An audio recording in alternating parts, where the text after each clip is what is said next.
Want to know all of our favourite patterns for autumn and winter? Welcome to our Autumn Winter Pattern Picks COVID edition.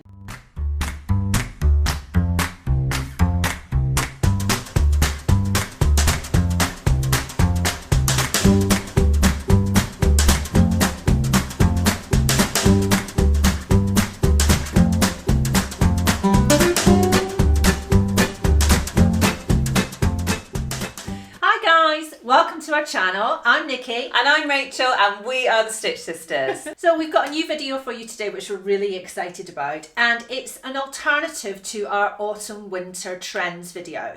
I know we said we weren't doing it because we're not really feeling it, but that doesn't mean we're not wanting to sew. But we do want to sew things that are much more casual, much more comfortable, and we thought it might be good to bring those pattern picks to you guys. Yes, we're feeling like the trends are fabulous, and it's still nice to look at them. Yeah. But it's always been a more practical thing for us. They genuinely do inspire us and kind of influence what it is that we feel like sewing. Mm-hmm. But at the moment, statement sleeves and giant disco collars and huge flare trousers, skirt suits, there's lots of suiting. We're just not feeling that at the moment. No. It's not what we're craving. And we thought if we feel that way, chances are you do too. So instead, we've decided to come up with our pattern picks, but a much more realistic version. So this is the COVID edition of our autumn winter pattern picks. Lockdown comfort all the way. So what we've done is we've chosen some categories.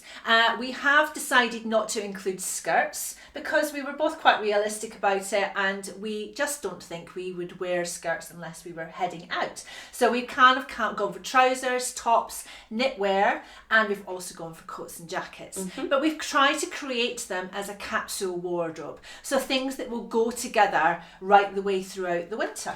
Yes, now we have to confess this is all slightly biased because the patterns that we've picked are the things that we really want to sew and the things that we really want to make. They're not necessarily based on the trends. So this may be just our pattern picks, like what we want to make. It might not fit with your style and what it is that you want to make. But we think because of the comfortable nature of a lot of them, they're fairly universal, and I think they'd suit most body types and they'd suit most people's preferences. Yes. We've gone for 2 patterns each, and we'll just work our way through the categories, and we hope you really like what we've picked. So it's been a while since we've done this, so we wanted to say hello to any of you who have found us during lockdown or during the last 6 months of COVID. We're really glad you're here. Make sure you check out all of our playlists. We've got over 150 videos for you to binge watch, so enjoy those. And if you don't already subscribe to our channel, we would really appreciate it. Just click on that little subscribe button underneath the window, and if you click on the bell, you'll get notified of any new videos as they come up. So before we go any further and show you some lovely patterns, I just wanted to say where we are today because we're in a new location. We are. And we're in my lovely new sewing room, which I've arranged with a little filming area so that we can come here, which is nice and easy, and it's somewhere we can set up and we can film for YouTube and stuff like that in a really easy way. Yeah, it's just the dream really, isn't it? Not only have you got the sewing room of your dreams, but there's enough room to put 2 beautiful fancy chairs for us to sit and record our videos. So I'm absolutely loving this. I think it's a brilliant setup. And all you need to do is walk across the road and it's perfect. Excellent. So should we show them some patterns? Let's do it. Okay, so we're going to start with tops, and we're going to go for my pattern picks first. Okay. And we've got a McCalls pattern, which is the M8144. And this is a really nice funnel neck sweatshirt, but it's slightly oversized, boxy on the body, but it's got these really nice big statement sleeves and the long cuff that I absolutely love. It's drop shoulder as well, so made for jerseys or anything like that, but I really just loved the shape of it, the cropped style of it. I love the neck, and I just thought it would be a really nice one if you could dress it up as well. I think you could make it in a really nice fabric, a really luxe fabric, and it would look gorgeous, but you would still be be super comfy. Yeah, I feel like that about all of the patterns that we've picked, because they're all ones that could be interpreted really simply with a really basic casual fabric, yes, or they could also be elevated with a fancy fabric. Yes, I think they are very flexible, and that's what we were trying to do with our capsule wardrobe, was have things that you could mix and match, and they would all match each other. So you've got a couple of options with the pattern. As it's a commercial McCalls pattern, you will have different options you can make.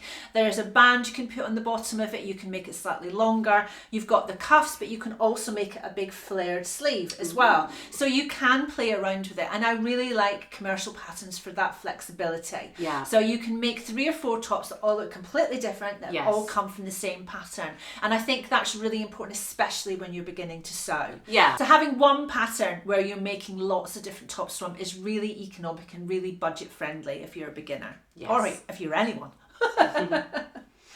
Also, if you haven't used a commercial pattern before, then don't forget we have a class, the Guide to Sewing Patterns, which teaches you everything you could possibly want to know about using a commercial pattern, and lots of the information in there will help you out with all sewing patterns, indie or commercial. So my next one is a shirt. Now, you know how much I love sewing shirts, so they are a real treat for me to make. I really enjoy the process. Yeah. So I've wanted for a while to make an oversized boyfriend style shirt, and I chose the Lauren boyfriend shirt from Style Arc because it's got this lovely oversized body, it's got big long panels, it's got these really interesting long cuffs. So you have your cuff here, and then you have a big long cuff which is open, which you can fold back. So it's like a French cuff that you put cufflinks in, except it's not got holes and it's just left open. It's got a button at the top just underneath the cuff, and then the rest of it stays open like that, so it comes down into sort of like a V, and then you can fold that back, or you can leave it left down. But I like it slightly longer at the back than it is at the front. And I've wanted to make a patchwork shirt for a while, so I think this might be the perfect one with those big panels and this sort of the collar and the cuffs, and I think it would be really lovely. So when you say patchwork, are you thinking colour blocked or patchwork? Like, will your fabric be made out of smaller pieces of fabric, or will you just do a different fabric for the yoke and a different one for the back? Yeah, I'm thinking sleeves. I'm thinking that. So I'm thinking going through some shirting fabrics, or just buying really small pieces of shirting fabrics, which are usually really cheap. So buying a 1/2 metre of one, a 1/2 metre of another, a 1/4 of a metre of another one, having them in a colour range that kind of complements each other. But I really want something that's kind of looks like it's been mismatched, but is actually being done deliberately. That sounds like a good plan. This one looks like a great one, and Style Arc do this kind of oversized shirt really well. They've got lots of options,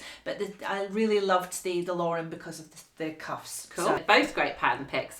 So my patterns, before I tell you about my pattern picks, if I'm honest, when it comes to tops, I'm going to be wearing our Stitch Sisters sweatshirt quite a lot. So this is one of my muslins, one of my toiles, from the Stitch Sisters sweatshirt that we're going to be releasing as a free DIY tutorial on the blog, and we'll be doing that in the next month or so. But it's just a drop shoulder crew neck oversized sweatshirt, and this is one that I made because I wanted to see what happened in drapey fabric, and obviously you end up with this giant sleeve. So it's based on a menswear design, but I already have 3 of these, and I'm going to end up with lots more, I'm sure, over the course of the autumn and winter. So that's a freebie coming if you don't want to buy any patterns. But the 2 patterns that I've picked, and the first one is the Mimi woven top by Style Arc. So what I love about this is it's got all the things that I like about a sweatshirt, but it's a woven fabric. Ooh. So it's not quite a crew neck, but it's also not quite a boat neck. So it's a high neck, but it's slightly more open. It's kind of a bit wider. To get your head through if it's woven. Yes, exactly. I think it doesn't look like it's got any closures. I think it's just a pull on over the head. It's got a drop shoulder, but then it's got this large sleeve. But what I love about it is it's gathered up just on the outside of the sleeve with shearing to form this cuff. Ooh. And what that does is create this almost bishop sleeve kind of fold. If you've done our Guide to Sleeve Hacking class, then you'll know that there's more fullness in the back of a bishop sleeve than there is at the front. And this kind of creates that by just having the shearing on the one side. Right. It means you've gathered lots of fabric in at the back and kind of left it fairly slim at the front. So it's just just the way that it drapes is really nice. It's got a really nice curved hem, and I just think it's the sort of so the pictures that we're putting up now is a plain top, it's a plain fabric, and that's great because it just looks really clean and crisp. But because of the simplicity, you could use any patterned fabric at all. And I think that we've all got lots of those kind of beautiful crepes and viscoses and rayons and stuff in our stash, and at the moment feel like don't really, what am I going to make out of those? Whereas I think this is the perfect option because it's casual, but it could be smart, and if you wanted it to be. You can still wear it with jeans. Yeah. So you can have a slightly smarter top that's still really comfortable, but you can be wearing it with your jeans or your joggers or whatever. Yeah, exactly. And I think the fit of it means that you could wear it loose, especially if you're trying to like cover a tummy, which I've definitely got a lockdown tummy that I want to cover at the moment. Or you could tuck it in, you could do a French tuck. I think it would look just as good with kind of a pair of trousers as it would with a pair of jeans, as it would with a skirt, as it would with any kind of bottom. So so that's my first pick, the Mimi Woven top. My second pick is much more along the lines of a comfy sweatshirt, and I have gone for the Ada Hoodie by Schnittchen Patterns. Easy for you to say. Yes, do you know how I said it first time this time? How many times have I tried? In previous pattern pick and style pattern videos, I've never managed to say it properly the first time. So there you go, Schnittchen Patterns. So what I love about the Ada Hoodie is it's 3 different variations, and they all have some kind of colour blocking in. Yes. Which I love, because you know how when you make a sweatshirt or you make a top or something and you've always got little bits left over, but it's not anything enough to make something out of. So what I love about it is the idea that you could just buy whatever basic kind of main sweatshirting fabric you wanted, and then use the scraps from your stash, leftovers from other sweatshirts. And because I've been making lots of sweatshirts recently, then I know I've got loads of different colours and options for those little colour block elements. Now, if you don't already know, we've got a DIY colour block sweatshirt tutorial here on YouTube, and we show you how to create a chevron effect with 2 stripes of colour. And the same principle would apply to any of these, because you're cutting your pattern into sections and then you're adding seam allowance. But Schnittchen Patterns are such good value. I think it's €8 for the pattern. Wow. And you're getting 3 different variations. Is it a hoodie?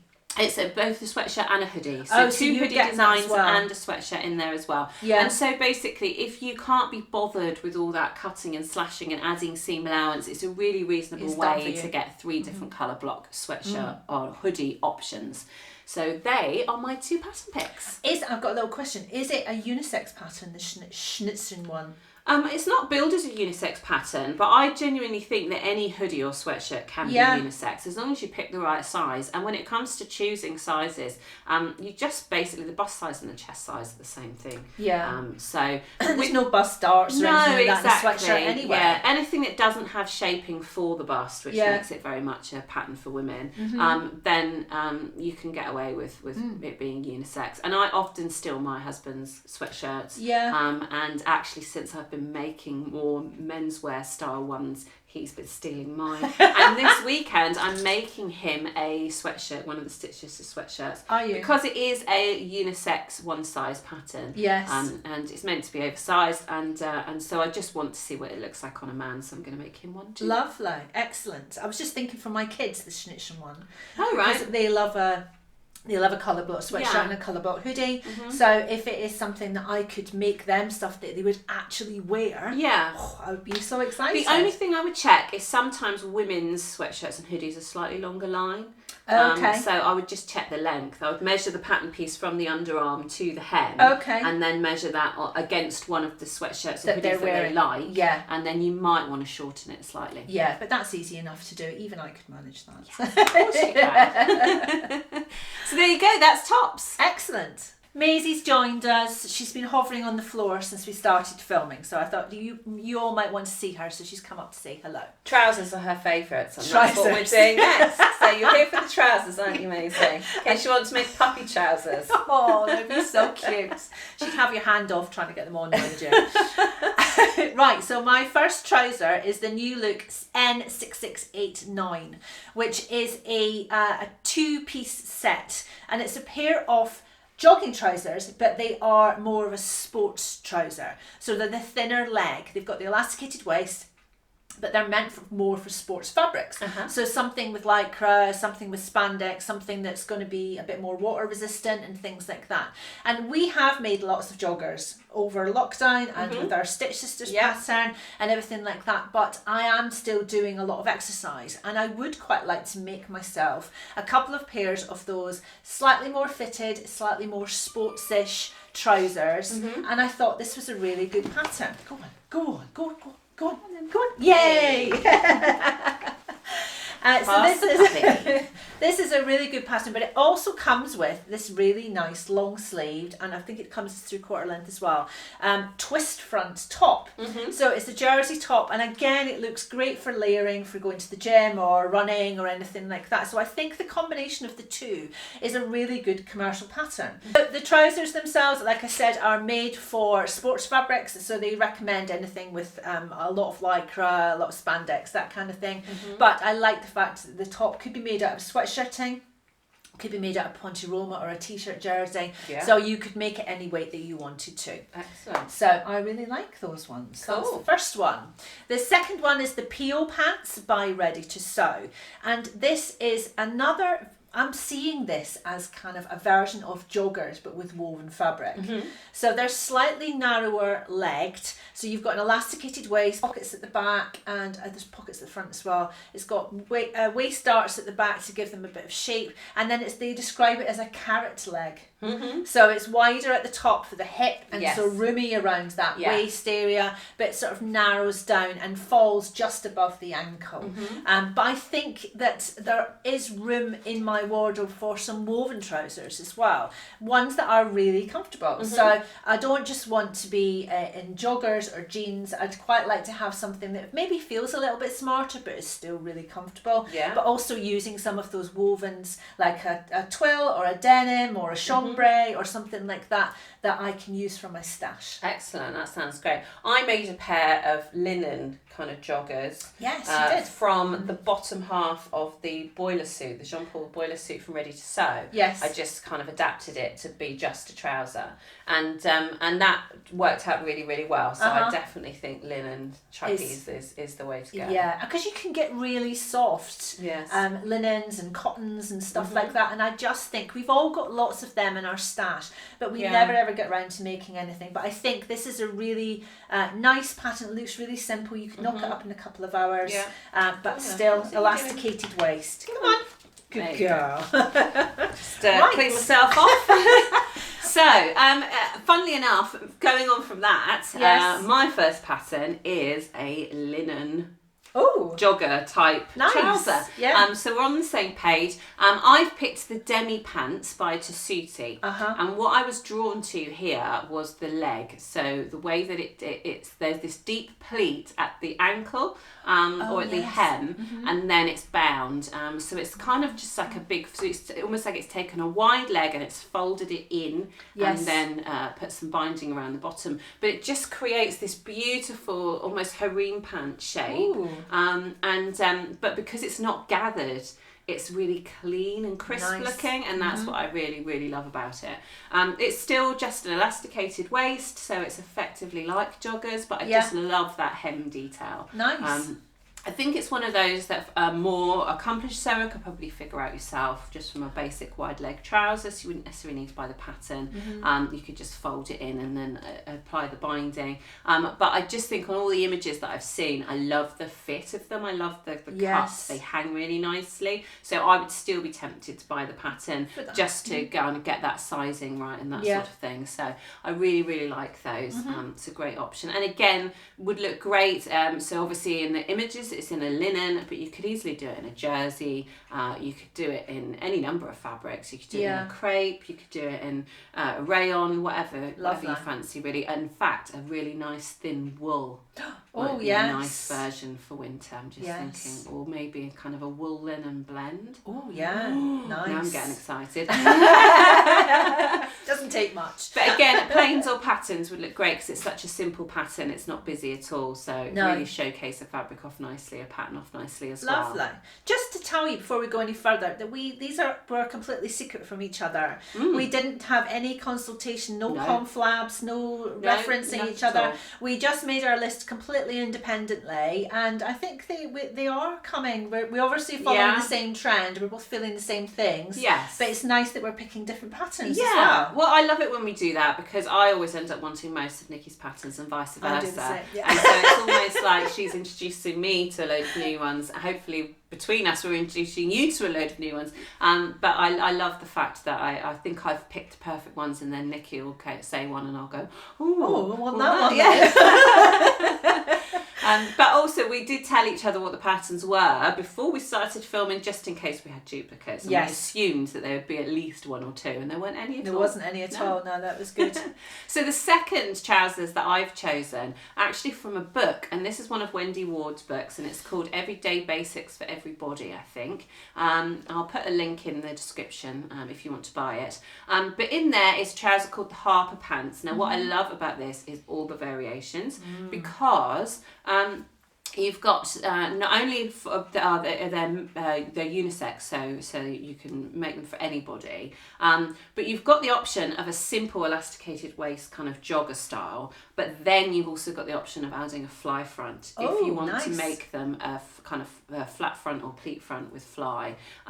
So depending on how kind of where you are on the casual smart scale, you get to kind of choose what kind of fastening you want. There's 3 different leg styles, so there's a tapered leg, there's a wide leg, and I think there's a cropped version as well. So it's such good value for money. But not only that, that's only one pattern in the book. So the book also has a great looking boiler suit, and there's t-shirts, and there's shirts, and there's all sorts of things in there. And you're looking to probably pay somewhere between sort of £12 and £15 to buy the book, which is what you pay for a single pattern. Yeah. And sometimes I think sewing books are a little bit overlooked. And we've all done it. We've bought sewing books. We've maybe made one pattern from the book. Yeah. And then not just, made anything else. But because it's all basics, I think this is one where you could, even if you're interested in a bit of pattern drafting, you could use them as your base patterns and then just have a play around with adding additional details to them and that sort of thing. Yeah. I've made Wendy Ward's patterns before from other books and other places that I've found them. So I can vouch for the fact that they're really well drafted and really well explained, nice clear colour photos and all that kind of thing. So and great that they're all unisex as well. So that's I don't know if they're all unisex. The pants are for sure. The trousers are. I don't know if the other patterns in the book are. In fact, I think they are because the boiler it's for suit. Anybody. That's what they're saying. I think that's the whole point. Yeah. Because the boiler suit, which on the front of the book is a woman in the boiler suit. Yeah. But I'm pretty sure I've seen a picture of a guy in the same boiler suit. So it is really cool. Now we should also, before we move on to the next category, give a mention to our DIY dungaree tutorial, which you can find on the blog. That's been really popular over lockdown, and lots of people finding it, which is great. But I'm still wearing my dungers. I've made 3 pairs now, and I still wear them a lot. They are super comfy, and there are other patterns out there that you can buy that are quite similar, but this is completely free, and we show you how to draft it directly onto your fabric, or you could make a pattern and then cut your fabric afterwards. But again, if you're looking for another free option, then that's a great one. I'll link to everything underneath so you can go straight there if you want to. Right, on to dresses now, and I struggled a little bit with dresses, and so I've gone for things that are super comfortable. Like, I didn't want anything that wasn't knitted. I didn't want anything that had any closures or anything like that in it. I just wanted to be able to throw it on and feel like you're in your dressing gown all day. So that was my criteria. So this first pattern is a New Look N6683, and it is a knit jumper dress. Now, you may remember that last year we made knit dresses, didn't we? And it was another commercial pattern. Was that a New Look one as well? I can't remember. Oh no, No, I think it was McCalls. McCalls, it might be McCalls.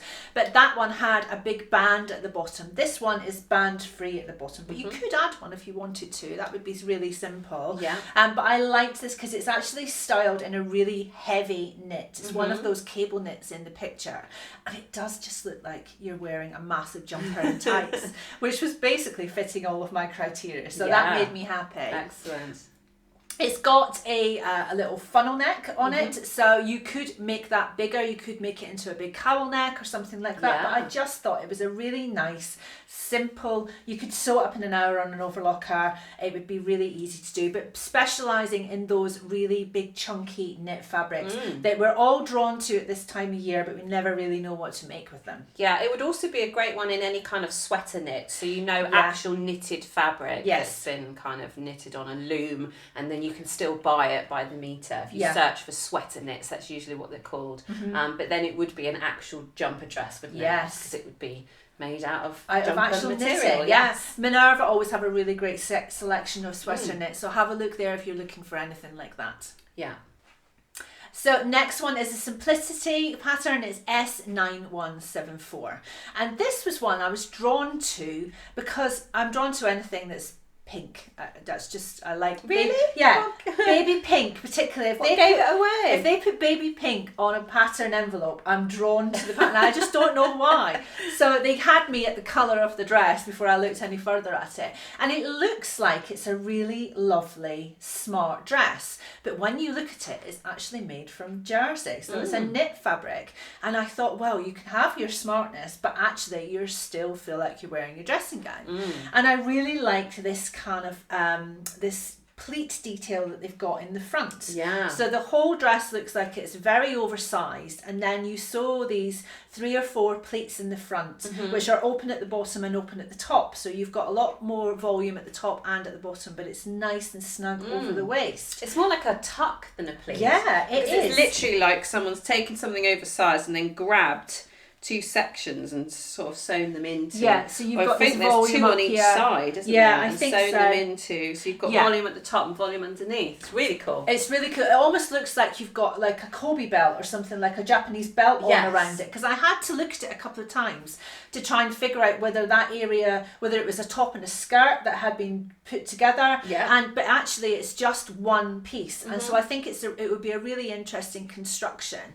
It's got another little funnel neck as well. I seem to be drawn to funnel necks at this time of year. Neck style. I do like a funnel neck. Yeah. So I just think it would be something that you could, if you wanted to dress up a little bit, you could wear it, but actually you'd still be really comfortable. And I could see me wearing this with long boots or even with trainers, if it depending upon the fabric. And there are so many lovely luxe knits out there that you could make it in, or even just a lovely ponte. It would just be gorgeous. Yeah, it would be. Yeah. So I fell in love with this one at the colour, but actually I really like the pattern as well. Just bear in mind, even though it's a knit dress, it does have a zip in the back. Yes. And so most important thing if you're putting a zip in a knit is to stabilise it. Make sure you interface the zip area. Just a strip of interfacing. It doesn't even have to be knit interfacing. It can just be standard interfacing. But if you don't do that, you're going to end up with a very wibbly zip. Yes, which nobody wants. Wibbly is a technical term. I was looking to see whether anyone had made this and had reviewed it. So it's brand new, but it's brand new. So it might be the kind of thing that if you're thinking about it, leave it a couple of weeks and see if it pops up on Instagram or on any pattern review websites where someone's made it. Or wait for Nikki to make it. Wait for me to make it. Because it may be interesting. You may not actually need that zip. Yeah, that's often the way when they put zips in knits. But then having said yeah, I mean, a lot of it will depend on the sizing. Yes. So for my 2 dresses, I've gone along the same lines really. So if I'm going to wear a dress, it's going to be oversized or it's going to be made out of a knit fabric. Yeah. And the first one that I've picked is called the Matisse dress by DG Patterns. And it's just a very nice kind of almost smock style dress. It's oversized. It has a V-neck at the front. And it can be made as a top or as a dress.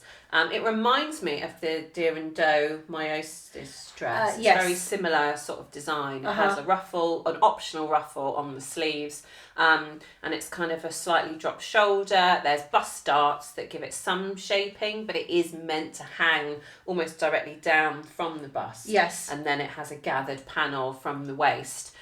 Which it's that sort of fit that reminds me of like the Wilder gown and that sort of thing. Yes, yes. But what's amazing about this pattern, it's only $5. Wow. Yeah. Now you may not know this, but there are obviously on Instagram you're going to see loads and loads of sewing pattern companies and indie pattern companies, but on Etsy there are loads more. Much smaller ones. Yeah. And I think it's really good at the moment to show them some support as well. So DG Patterns is one of those. They've got a huge range of patterns, and I just happened to stumble across them, but I really, really loved the fit of this one called the Matisse dress. Nice. So check that one out. For $5, everyone should check it out. Yeah. Absolutely. So for my next pattern pick, I went to the Commercial Patterns and I picked another of the new Simplicity patterns. Lovely. So this one is the 9140, and what I love about this is, again, it's oversized, but it's really interesting shapes. So it's got a kind of not quite square neck, but squarish neck at the front, and then it has a V-neck at the back. Right. It's a drop shoulder, and then it has either a grown-on sleeve, so just the drop shoulder, kind of where my seam is here, right, or it's got a kimono sleeve that in two different lengths, so quite a wide kind of rectangular sleeve. And then the skirt is slightly gathered in, but it's one of those that's been cut at that shape. It's that sort of bucket shape. Yes, yes. And you can see from the image, the one on the pattern envelope they've done with stripes, which I think is really interesting to kind of show the angle of the fabric. Yes. Because if you imagine the stripe is a straight grain or it's a cross grain, when you see them going diagonally, then you know that there's going to be some interesting shaping happening in there. Yeah. But I just really, really love how loose it is, but it feels, because of the shape, it feels quite Japanese inspired, so it reminds me of the sort of things that you'd find in the Japanese pattern books. Yes. So I really, really love that. I seem to be drawn to lots of very simple but quite geometric shapes at the moment. So that's a fantastic pattern, and the great thing about it is it can be made in knit, but it can also be made in wovens, which means it's literally loose enough to pull the whole thing on over your head. There'll be no fastenings. And then it's just cinched in with a little tie at the waist. Nice. That you could tie at the back, but again, you could play around with having a completely separate, like an obi belt, like you suggested. You could just put one of those round, or you could just wear it with your own belt, a separate belt, or just leave it completely loose, which I think is what I would be tempted to do at the moment. Nice. I think that sounds like a really interesting one. And very often those patterns, when they're done in a stripe, they will give you indications on the pattern as to where the stripes go. So if it's something that's meeting as a chevron or something like that, the pattern itself will help you with that. But be careful of the grain line when you're doing it with that. That's the thing to be careful of, because if it doesn't tell you which way your stripes should be going, it will tell you which way you should cut it for the grain line, and that will help you get your stripes in the right way. Yes, absolutely. So there you have it. There's our tops, trousers and dresses. Now coming up in part 2, we're going to be sharing with you knitwear picks and coats and jackets. And you know how much we love coats and jackets. It's always our favourite part of picking patterns. So that's coming up in part 2. Make sure you check it out.